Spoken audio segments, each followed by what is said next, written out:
Dear brothers and sisters, I am happy to be with you in this, the first general audience of my pontificate. Pope Leo completes the second full week of his papacy, his first rides in the Pope-mobile, taking possession of papal basilicas as Bishop of Rome, and meeting with dignitaries as the Vatican becomes a potential key player in peace talks between Ukraine and Russia. Welcome to EWTN News in Depth. I'm Catherine Hadro. The grandest event for our new Pope, his inaugural Mass last Sunday, which thousands of clergy, dignitaries, and faithful attended, and millions from around the globe watched on television. Reporter Colm Flynn brings us the details of Pope Leo XIV's second full week. I'm standing in front of St. Peter's Square, where last Sunday, church leaders, world leaders, and tens of thousands of pilgrims gathered for the inauguration Mass of Pope Leo XIV.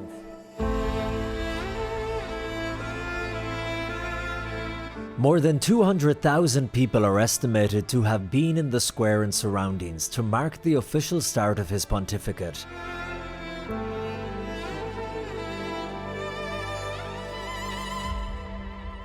And during the Mass, Pope Leo received the fisherman's ring, symbolizing his pastoral authority that he is the successor to the Apostle Peter, a moment which was clearly emotional for the Holy Father.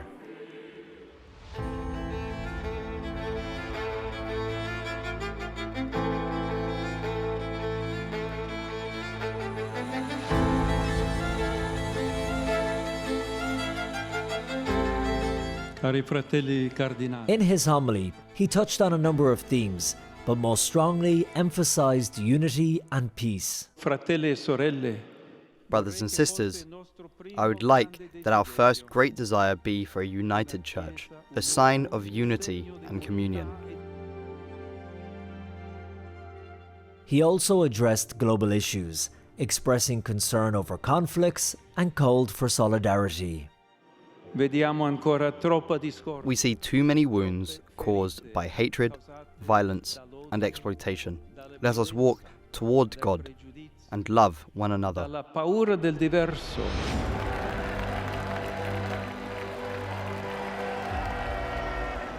Before the Mass, Pope Leo had made his first trip in the Pope-mobile, greeting the faithful with waves and blessings. Inside St. Peter's Basilica, the Pope took time to meet with the dignitaries who had travelled for the inauguration. Royalty bowed to the new Pope, leaning in to kiss his ring, and one VIP hugged him. That was his older brother, Louis Prevost, who had travelled from Florida. Later that evening, Pope Leo met with Ukrainian President Volodymyr Zelensky and the First Lady. The Pope thanked him for waiting. Thank you for your patience waiting as I had to greet all of the delegations. The two discussed the ongoing conflict in Ukraine and the potential role of the Vatican in facilitating peace talks. President Zelensky expressed gratitude for the Vatican's willingness to serve as a platform for direct negotiations between Ukraine and Russia. On Monday, Pope Leo held a private audience with the US Vice President J.D. Vance and Secretary of State Marco Rubio. First of all, this is a letter from the President and First Lady. As soon as they sat down, Vice President Vance presented the Pope with a letter from President Donald Trump, extending an invitation to visit the White House. After the meeting, Vance presented the Pope with a Chicago Bears jersey, and the Pope gave Vance a bronze sculpture with the inscription in Italian, "Peace is a fragile flower." On Tuesday, Pope Leo visited the Basilica of St. Paul outside the walls, where he prayed at the tomb of the Apostle Paul. This visit was part of the traditional practice of a new pope taking possession of the major papal basilicas in Rome, symbolizing his role as the Bishop of Rome.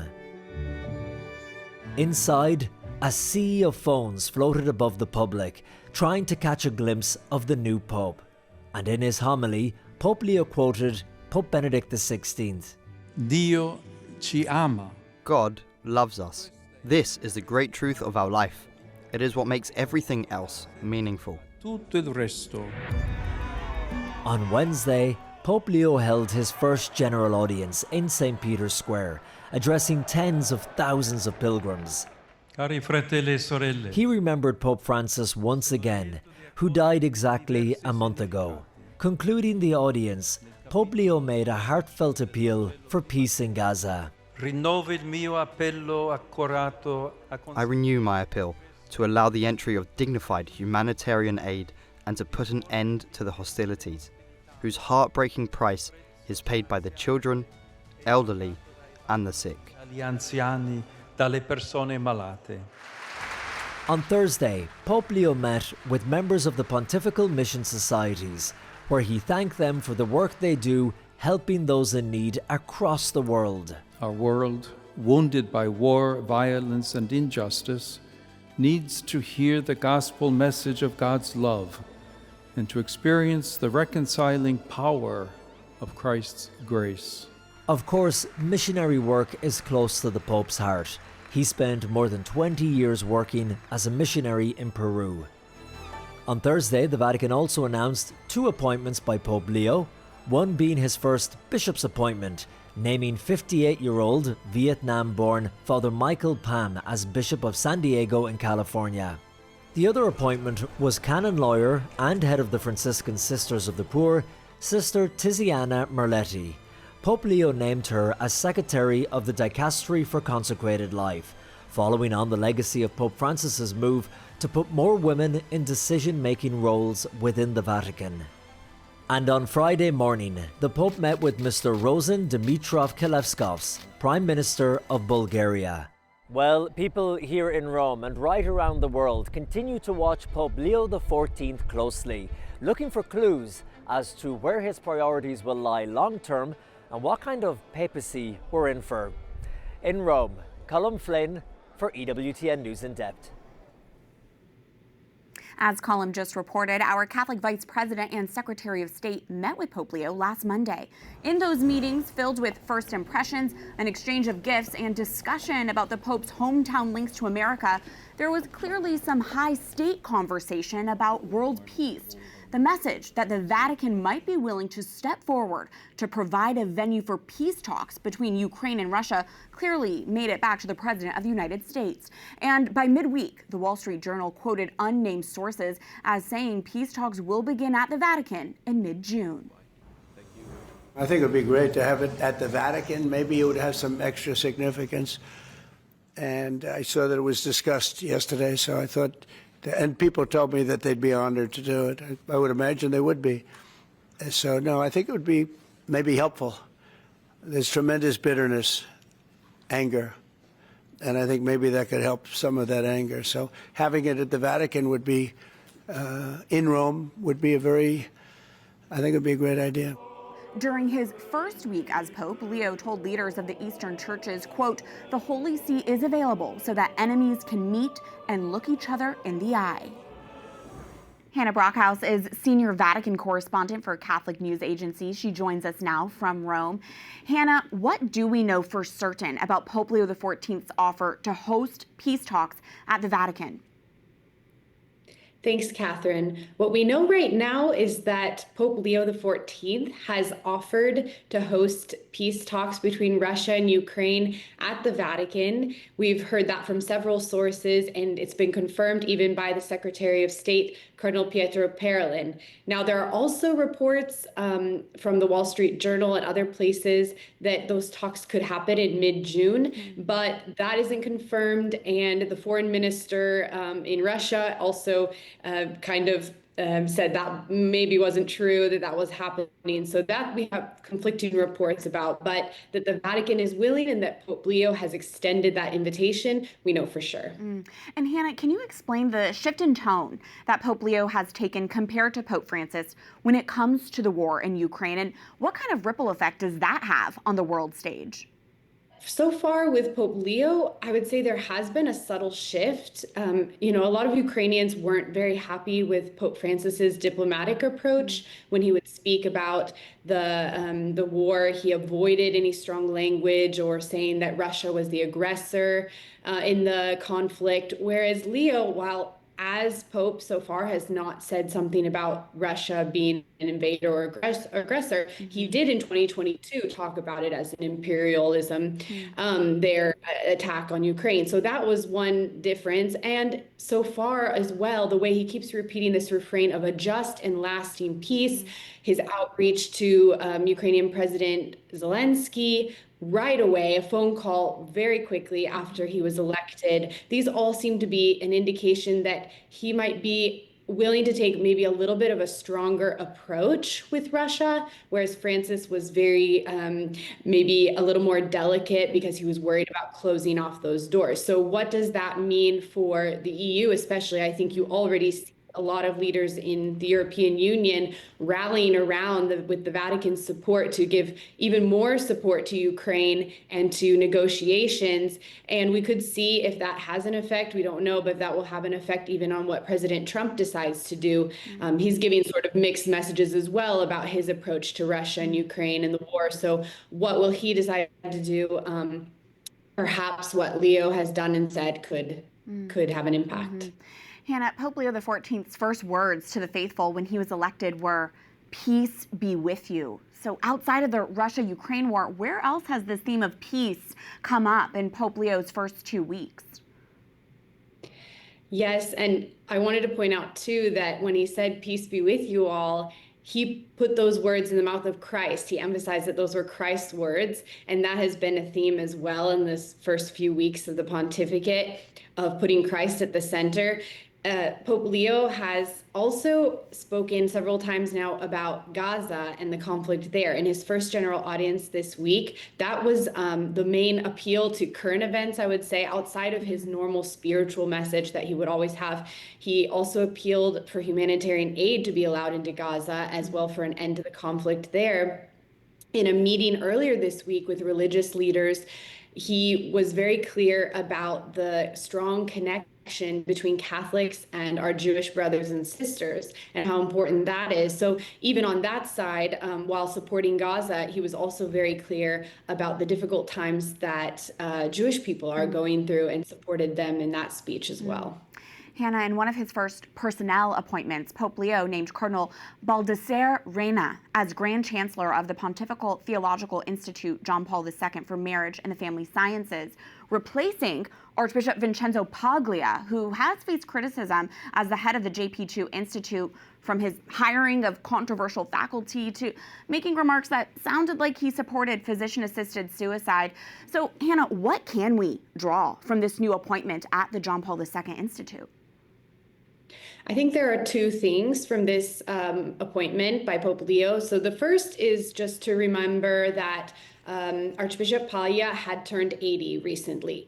And according to the regulations, after their 80th birthday, usually they're replaced, not always immediately. This was a fairly quick replacement, I would say, but that is according to the regulation. The second would be that Cardinal Reina, as the Vicar General of Rome, so sort of the Pope's right, Pope is the Bishop of Rome, and the Vicar General would be his right-hand man, the one who kind of heads up the diocese, runs the diocese day to day. That role traditionally was connected to being the Grand Chancellor of this Institute for Marriage and Family Studies. So Pope Francis was the one who sort of broke with tradition when he named Paglia to lead it. And now we see a return with this choice by Pope Leo to say, okay, no, I'm going to reconnect this role, which, this institute is in the Pontifical Lateran University, which also has a lot of connections to the Diocese of Rome. So he's kind of bringing that all back together. Now, if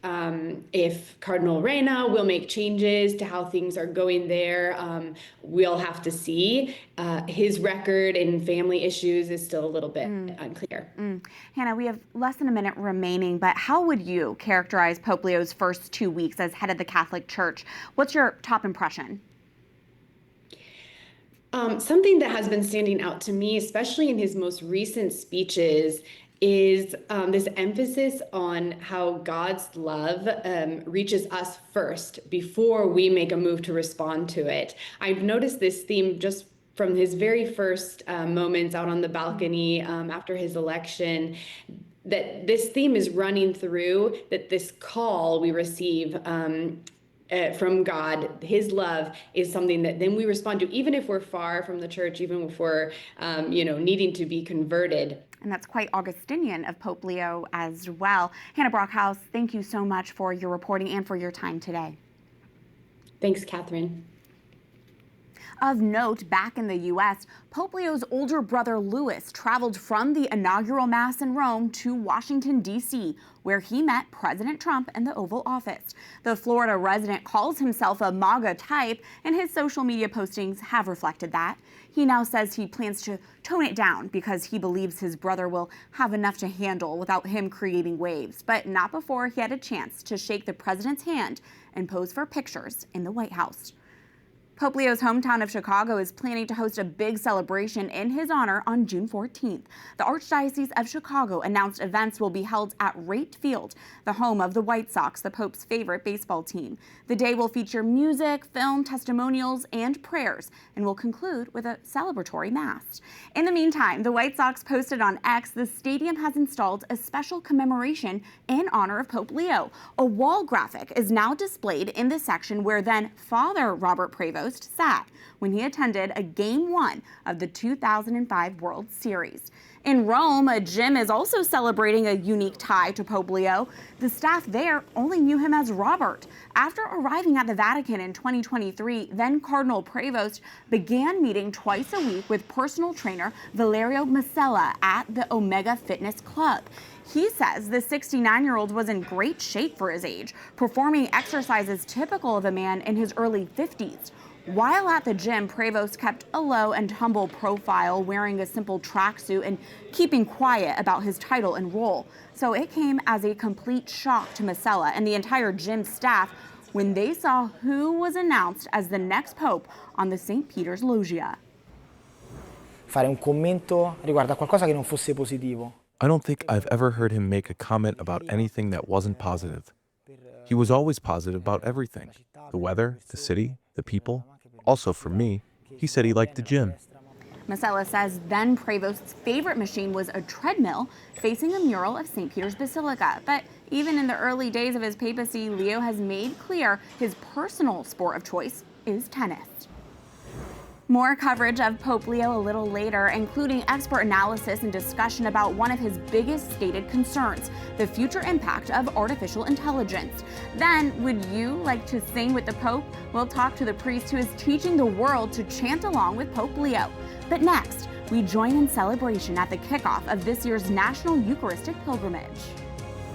The 2025 National Eucharistic Pilgrimage is officially underway, and we're just one of the many stops going from Indianapolis to Los Angeles. I'm Mark Irons. We've got a full report coming up.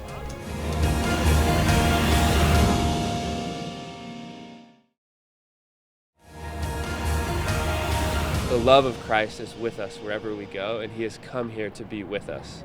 And that's the message of the pilgrimage.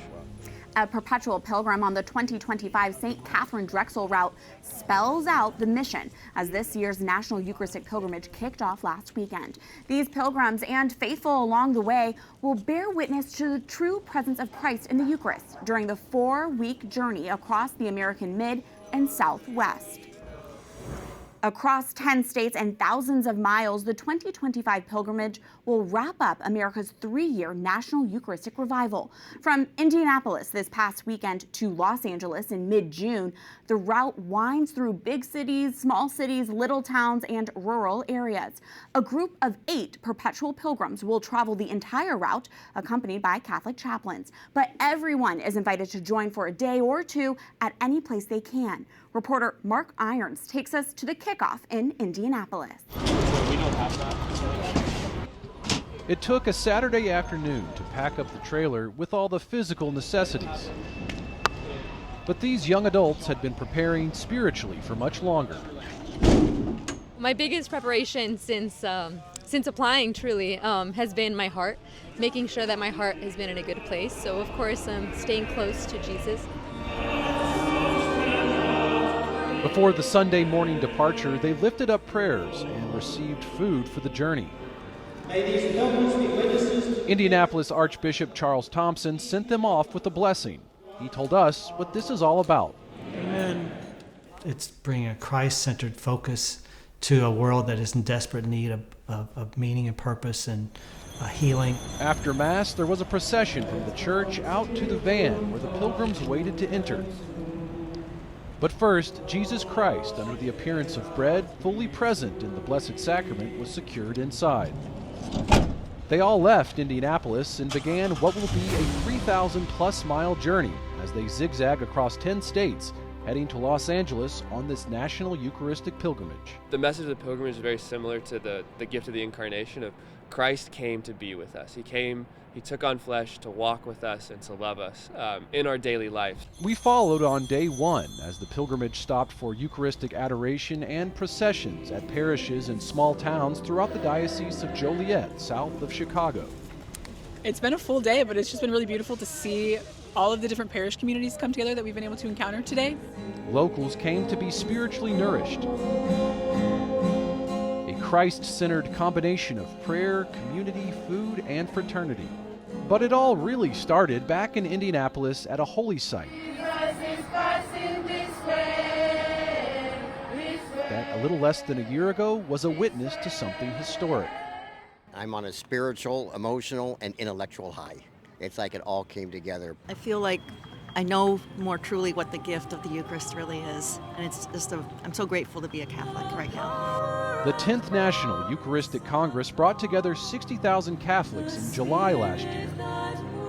Leading up to that, pilgrimages from 4 corners of the U.S. came together here, and St. John the Evangelist Church in the heart of the city was a spiritual oasis for those who gathered. We've been blessed. We were the host of the Eucharistic Adoration Chapel during the Congress, and so thousands and thousands of people came in on those 4 days and prayed and just worshiped in there. Father Rick Nagel, the church pastor, has seen the fruits of Eucharistic revival. At his parish, he witnessed the highest number of people come into full communion with the Catholic Church. Yeah, record numbers for us. Do you attribute it to the Congress, to the Eucharistic Congress? I think that the whole revival has just been so fruitful for our parish, for the city, and even the whole country as we hear the numbers of people coming back to the church and those who are coming into the church. And that's why the journey must go on. This pilgrimage route is named after St. Catherine Drexel. She served vulnerable communities across America. Our mission is to love and so hopefully to be able to spread that throughout the whole country. Cheyenne Johnson is just one of the 8 perpetual pilgrims. For the next month, on the way out west, they will be passengers in this van, but more importantly, missionaries going out. We live in a time when hope is just really needed, I think, especially in our country. This, described by one pilgrim, is a public expression of hope. It has the power to draw others in. I hope that people see the faith of others, even when you don't understand what's happening, seeing people just so captivated by our Lord, I hope that comes through. The focus, leading others to the source of hope and love by following him. It's going to be so moving to witness Jesus draw hearts to himself. And each stop seems to be preparing the way in its own beautiful fashion. Dignitaries usually have the red carpet rolled out for them. Well, in this case, here in the Diocese of Joliet, at just one of the stops along the National Eucharistic Pilgrimage, our Eucharistic Lord received this brightly colored carpet made of wood shavings, laid out for him upon his arrival.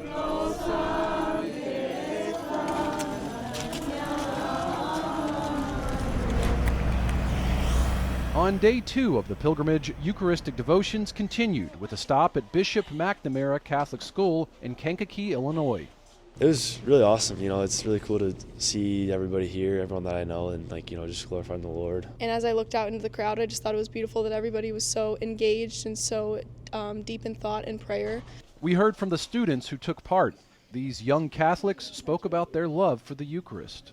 It's just a reminder that he is even more present with us. And a way that he showed how much he loved for us. Every time that we have adoration in our church or, we have things like this here, I just really feel the love of God as well as the people around me. As this spiritual trek continues, the public is encouraged to join in. Anyone can take part. I hope that it helps bring everyone closer to Christ and helps them realize their journey that God wants them to go on. You came down from Chicago to be here today. Why was that important to you? We're following Jesus. we're following Jesus. We just knew it was going to be so special, and we wanted to be part of it, to have, to have the Eucharist, to have Jesus come through our little town. It's pretty amazing. Archbishop Thompson hopes more and more people will be moved by the leader of this pilgrimage. That's what this procession's all about. Jesus Christ, the way, the truth, and the life, being proclaimed, being adored, being worshiped.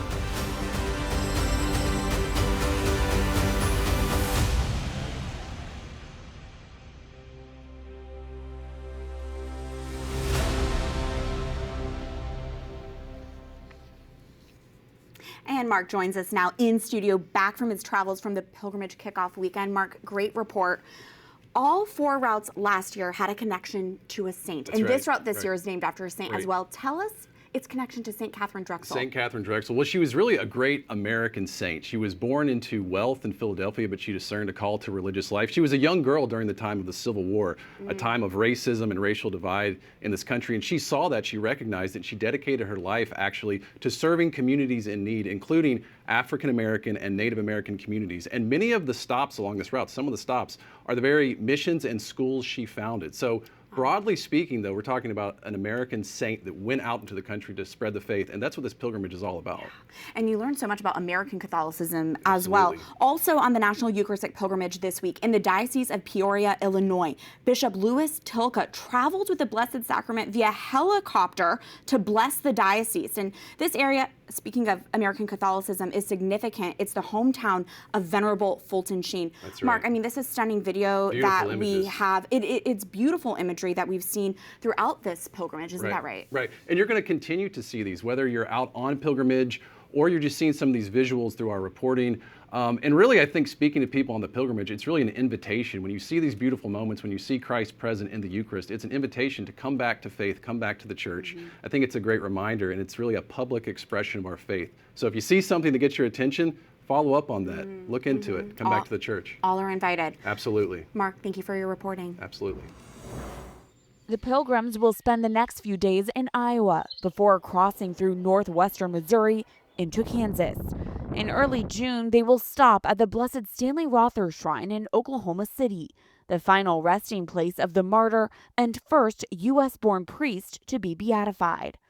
At the shrine, the Blessed Sacrament will be handed off to the Diocese of Dallas, beginning its long trek from the urban North Texas city to the sparsely populated West, where it will visit numerous historic missions on the route.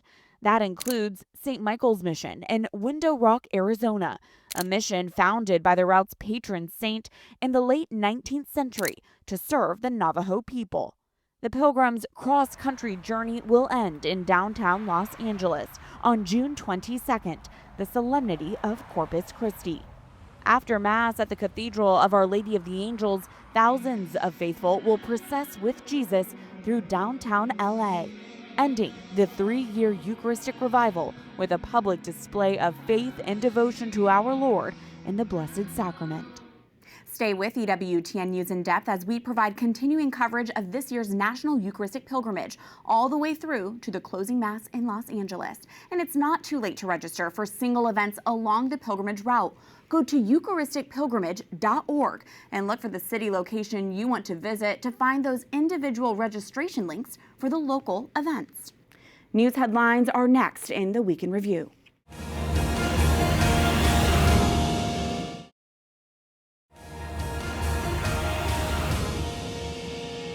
Medical analysis of former President Joe Biden's cancer diagnosis tops the Week in Review.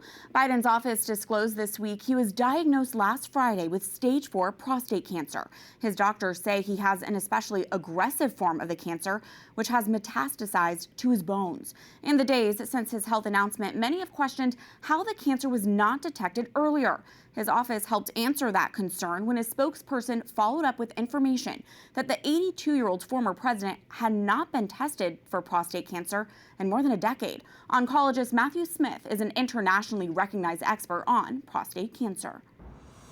My comments are in general for men in his age group. So prostate cancer screening is controversial, but most national guidelines recommend against prostate cancer screening for men older than age 70.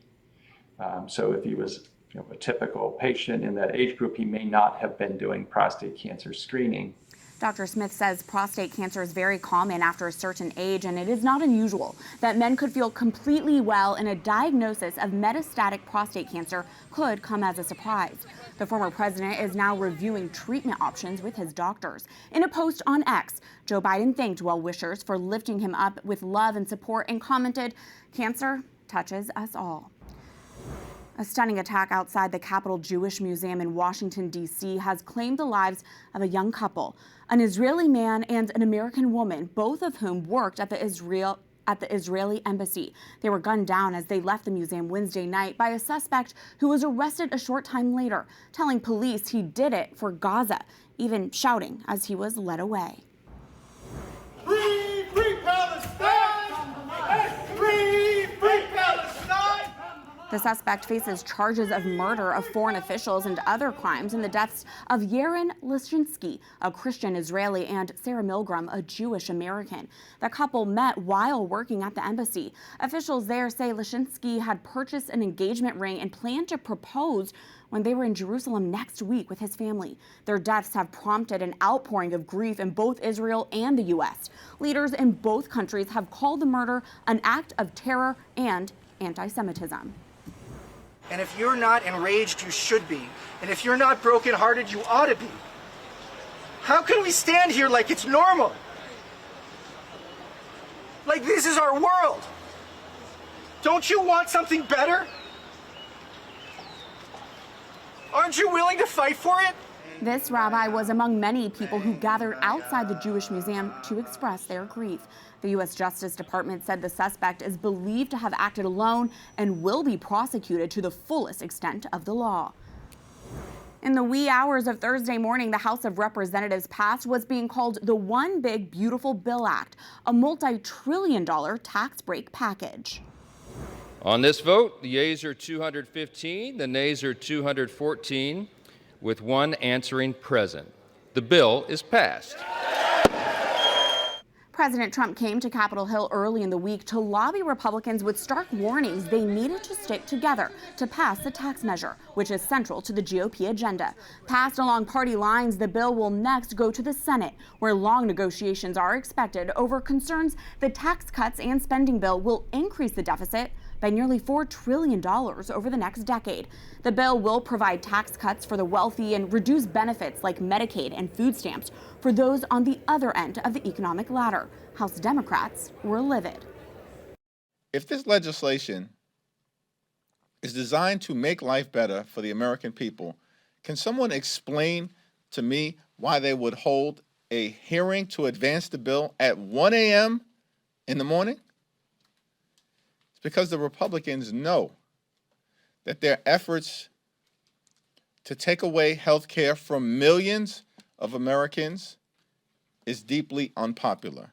This One Big Beautiful Bill will implement President Trump's Make America Great Again agenda by delivering the largest tax cut in American history for middle-class families, the working class, and small businesses.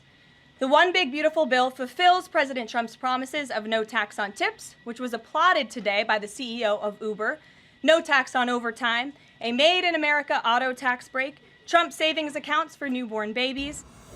Catholic pro-life advocates praised the bill for the defunding of abortion providers, including Planned Parenthood, by cutting off Medicaid dollars. The Catholic Association thanked the House for its efforts to protect women and children from exploitation at abortion facilities. But leaders of several Catholic healthcare systems expressed strong opposition to other Medicaid reforms. The nonpartisan Congressional Budget Office says the cuts will push nearly 9 million Americans off of health insurance, and Catholic hospitals receive 1/3 of their funding from Medicaid. The president of Catholic System, Trinity Health, said when people lose coverage, they skip checkups, they stop taking medications, and eventually show up in the ER sicker and in need of more costly care that could have been prevented. That's not just bad for health, it strains hospitals, overcrowds our emergency rooms, and drives up costs for everyone, insured or not. An announcement on Wednesday that a $400 million gift known as the Flying Palace offered to President Trump by the government of Qatar was formally accepted this week by the Pentagon to serve as a new Air Force One. The Boeing 747 luxury jet was first used by the royal family in Qatar in 2011. The Qataris, who fund Hamas terrorists, have been trying to sell the 13-year-old's plane for about 5 years. The Constitution's Emoluments Clause makes it illegal for U.S. officials to accept gifts from foreign governments. But President Trump said the Defense Department accepting what he calls a free plane means it's not a personal gift to him. When he leaves office, the plane will go with him when its ownership is transferred to his Presidential Library Foundation. In the meantime, analysts say it will cost American taxpayers up to $1 billion to retrofit the luxury airliner to the national security standards necessary to serve as Air Force One. Despite challenges, the first delivery of humanitarian aid in more than 2 months has reached Palestinians in Gaza. Bakeries were once again filled with the scent of freshly baked bread after receiving long-awaited deliveries of flour. The Israeli military began letting in some aid trucks into the enclave on Monday, though a dispute between Israel and the United Nations over the safety of aid routes kept much of the supplies delayed at a border crossing for days. This is the first delivery of aid since Israel began preventing all supplies from entering in early March. Aid groups warn this slow trickle of aid is nowhere near enough to alleviate war-torn Gaza's humanitarian crisis. A standoff late this week between a federal judge and the Trump administration. U.S. District Judge Brian Murphy of Boston says the administration unquestionably violated a court order when it tried to deport a group of criminally convicted migrants to poverty-stricken South Sudan without a chance to challenge their transfer. The administration confirmed these 8 detainees, whose countries of origin span from Latin America to Southeast Asia, were put on a flight Tuesday morning for South Sudan, one of the poorest countries in the world. On Wednesday, Judge Murphy ruled that the 17-hour window the migrants had before takeoff was insufficient to challenge the deportation. He ordered the administration to give migrants a reasonable fear interview before sending them to a foreign country. For now, the detainees are being held at a U.S. military base in the Eastern African country of Djibouti as their case continues. A divided U.S. Supreme Court has blocked the creation of the nation's first Catholic charter school. St. Isidore of Seville Catholic Virtual School in Oklahoma aimed to be the country's first state-funded religious school, but the Oklahoma Supreme Court ruled it unconstitutional. The U.S. Supreme Court added the case to its docket. Justice Amy Coney Barrett recused herself, and without her tie-breaking vote, the justices were split 4-4, leaving the lower court decision in place. SCOTUS blog reporter Amy Howe says the question at the center of this case could someday return to the Supreme Court.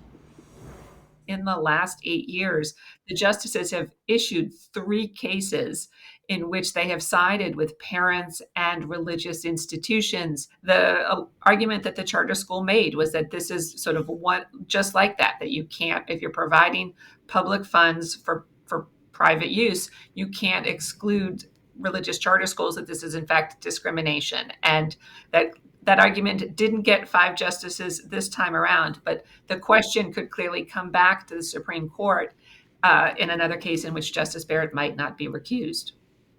Archbishop Paul Coakley of Oklahoma City and Bishop David Konderla of Tulsa expressed their disappointment in the ruling. In a joint statement, they say, quote, "We remain firm in our commitment to offering an outstanding education to families and students across the state of Oklahoma and are exploring other options for offering virtual Catholic education to all persons in the state." More signals this week of economic strain on manufacturers and retailers in response to President Trump's ongoing tariff war. Some well-known retailers announced prices are going up. Others are trying to keep prices low as long as they can to get shoppers in the door. Japanese automaker Subaru announced this week price increases on its cars in the U.S., along with American clothing brand Nike. Customers at Target have not yet seen price hikes in store, but the retailer signaled this week those lower prices might not last. That matches what Walmart, the world's largest retailer, said last week about being forced into a corner on raising its prices. Home Depot, which sources half of its products in the U.S., says its shoppers won't see broad increases. Trump, whose tariffs have spawned the price tag turmoil, has said companies should, quote, eat the tariffs instead of pushing them onto consumers. We will keep our eye on these pocketbook issues and the impact on families in the weeks and months to come. When we return, it's back to our coverage of Pope Leo XIV. Next, a leading Catholic expert on artificial intelligence joins us to discuss our new pontiff's concerns about the AI revolution and its potential impact on our humanity.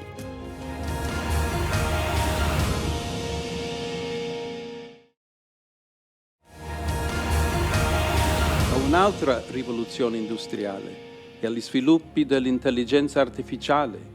That was Pope Leo on just day 3 of his pontificate, speaking to the College of Cardinals. In his first official address as Pope, he identified artificial intelligence as a main challenge for humanity today, saying AI can threaten human dignity, justice, and labor.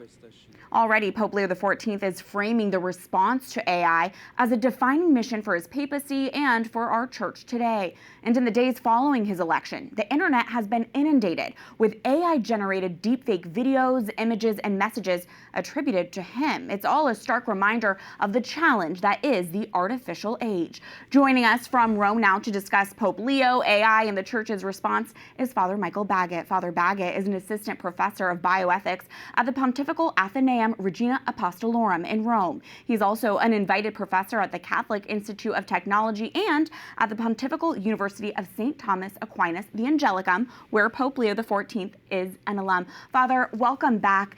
In his first official papal address, Pope Leo XIV said he chose the name Leo because he feels called to follow the same path as Leo XIII. He said, quote, Pope Leo XIII, in his historic encyclical Rerum Novarum, addressed the social question in the context of the first great industrial revolution.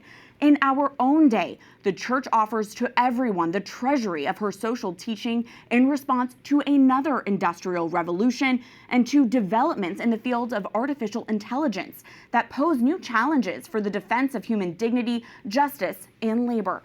Father, can you expand on this parallel that Pope Leo is drawing here? What is the AI revolution we are facing right now that compares to the Industrial Revolution?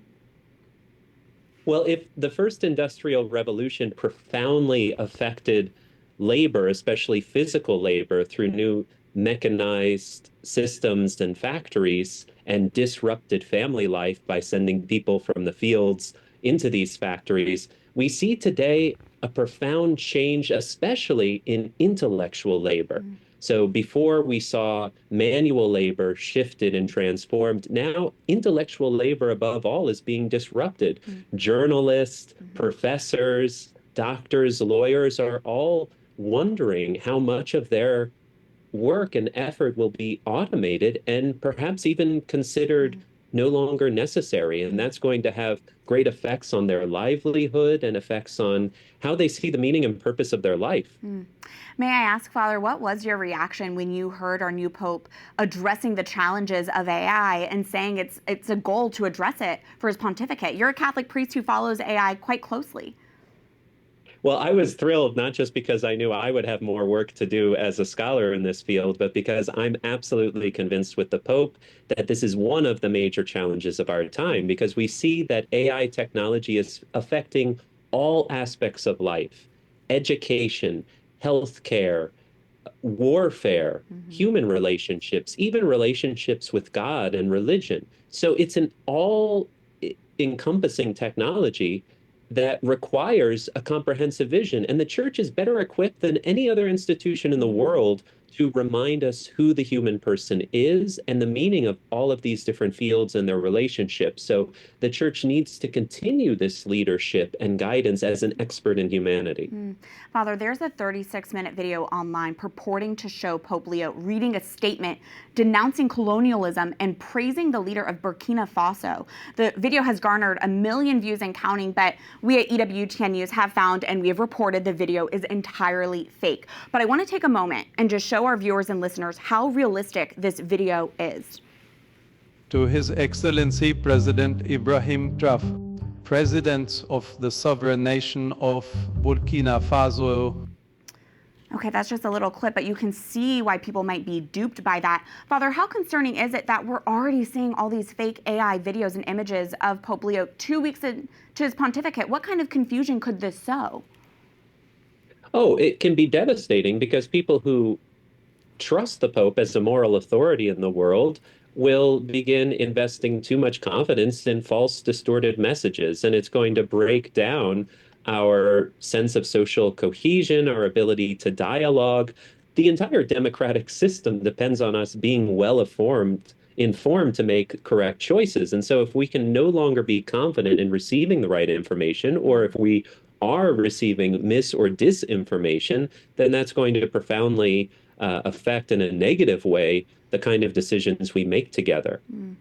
As we saw earlier in the program, Vice President J.D. Vance, who is Catholic, attended Pope Leo's inaugural Mass and met with him privately. And then in an interview with the New York Times' Ross Douthat, Vance said AI was one of the topics discussed with the Pope. Here's some more of what Vance said about his concerns surrounding AI technology.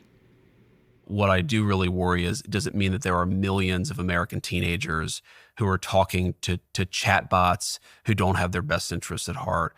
Or even if they do have their best interests at heart, they start to develop a relationship. They start to expect that a chatbot that's trying to sort of give you a dopamine rush, that compared to a chatbot, a normal human interaction is not going to be as satisfying because human beings have wants and needs, right? Father, how concerned should we be that AI may damage our ability as humans to maintain person-to-person relationships? And do you anticipate we'll hear more about that specifically from Pope Leo? Absolutely. We already see numerous AI companion systems that promise to millions of users the possibility of creating the ideal friend, the ideal companion, therapist, or even lover. And so you can just imagine the unhealthy bonds and connections that can be formed there, and the sort of deception or even manipulation that can take place. But this is not reserved only to these particular companies. The larger organizations are already experimenting with integrating this kind of companion model into their system. Just recently, Mark Zuckerberg announced that this could be a way of alleviating the loneliness epidemic, that many people report only having a few friends. And he thinks that new AI companions through his company and others can actually supplement this lack and this need. But I think that this is quite dangerous because it can distract us from and deter us from the very hard work of entering into these interpersonal relationships with other human beings. And people who are prone to loneliness or isolation might settle for this substitute rather than enter into these rich and often challenging, but ultimately rewarding relationships with other human beings. And we should make this our priority, create the space, create the resources, the care and the attention to people who are most in need and most vulnerable so that they have this love and support and do not see the need to seek digital alternatives. And Father, just to clarify, does the Catholic Church condemn AI technology? We've been discussing all these challenges, but aren't there ways to leverage AI positively? Absolutely. We would need an entire program to just outline some of the great uses. I'm heavily involved with the work of Magisterium AI that provides answers to people's questions about the faith and directs them to reliable sources, to magisterial documents and sound theological texts. There are many medical breakthroughs going on right now. I was just reading the work in the University of California, San Diego, looking at potential discoveries related to causes of Alzheimer's disease, and only through 3D modeling and visualization were they able to detect that the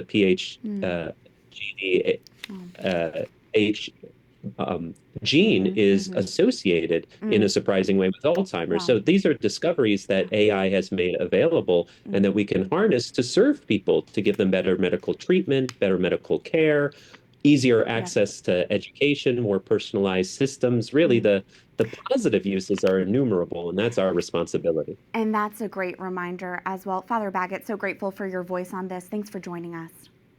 My pleasure. Try it with me. Panem nostrum quotidianum da nobis hodie. It's beautiful. Let's try it one more time. Next, at long last, we have a Pope who loves to sing, and this priest is here to teach the world how to sing along. You'll meet him right after this.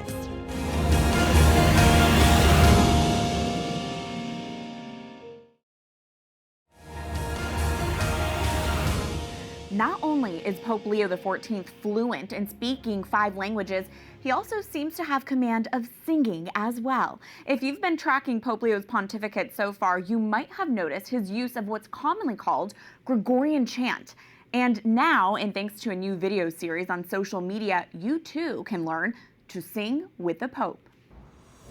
In nomine Patris et Filii et Spiritus Sancti.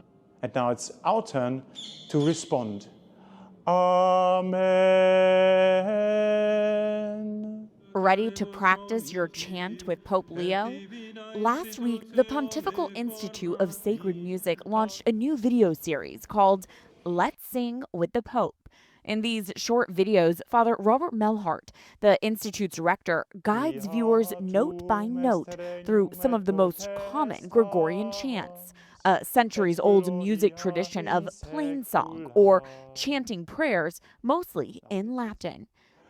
Mortem tuam annunciamus Domine. These tutorials, which have already garnered more than 1 million views on social media, include the Our Father, the sign of the cross, and the mystery of faith.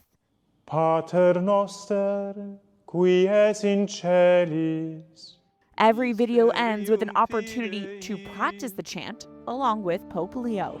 The Institute hopes this series will help Catholics appreciate our tradition of Gregorian chant and participate in the Mass in a deeper way.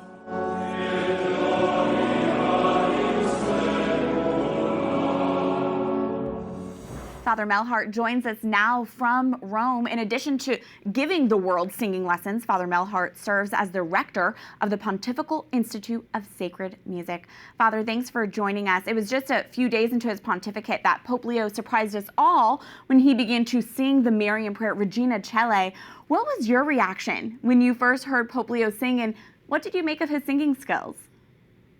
Well, Catherine, I was just overjoyed, really. So it was a very happy moment, I think, for all of us, because, as we all know, it takes quite courage, to step out of a balcony on St. Peter's Square with the whole world watching you and intoning and singing a solo and greeting Our Lady. So I was very proud of Pope Leo XIV that he plucked up the courage to do such a thing, and then to let us all join in and share in greeting Our Lady. So I was very, very, very happy, and I felt great about this. And your Let's Sing with the Pope videos have garnered more than 1 million views and counting. Father, were you surprised by the overwhelming response to your initiative? Oh, I was absolutely staggered by it, really. I mean, obviously, this was something the Church and the people of God waited for, and I just came in the right time. I don't think I've done something special. I do it every day here in the Institute with my students, and but I'm very grateful that now many people can join in for free from the comfort of their homes and can sing the Pope. So this is what we do. We help people to sing with the Pope, with the entire Church, glorifying the Lord. That's beautiful. The phrase "to sing is to pray twice" is often attributed to St. Augustine. Do you agree with that notion? Do you think singing can bring us closer to God? And if so, do you have to be good at it?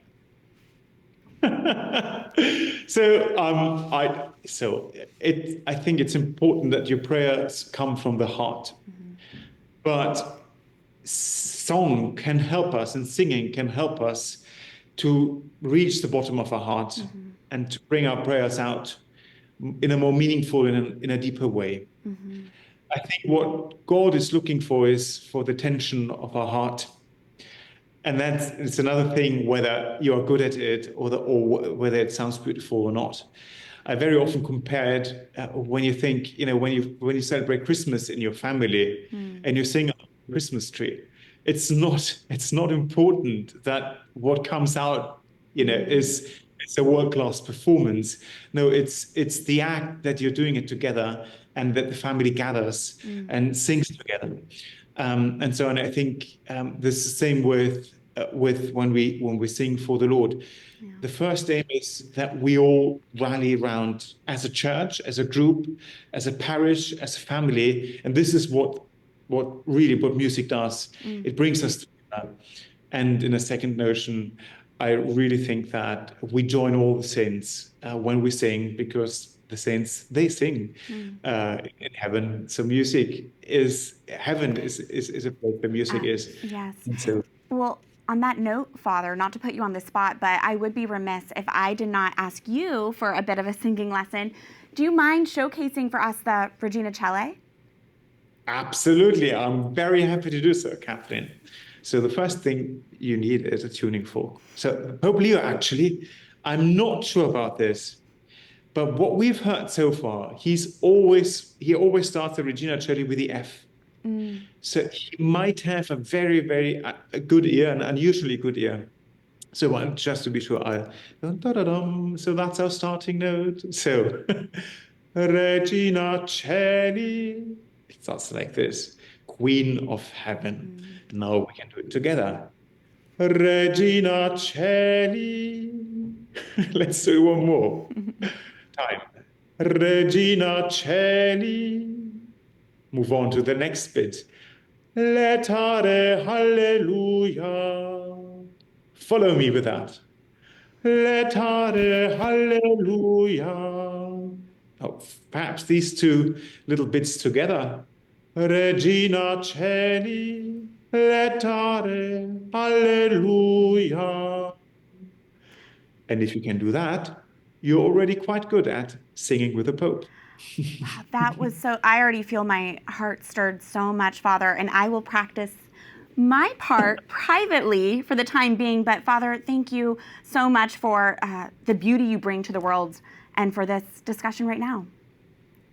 Thank you, Catherine. God bless you. God bless. Thank you for the work. What a gift, the gift of sacred music. That's it for this edition of EWTN News in Depth. I'm Catherine Hadro. Next week at this time, we have a treat for you, an EWTN News in Depth special report about the year of the Jubilee 2025. Hundreds of thousands of pilgrims have already flocked to Rome for this year of grace, celebrated every 25 years by the Catholic Church. The Jubilee year can also be celebrated at home, in your own parish. You won't want to miss our special report. Until we see you again, God bless.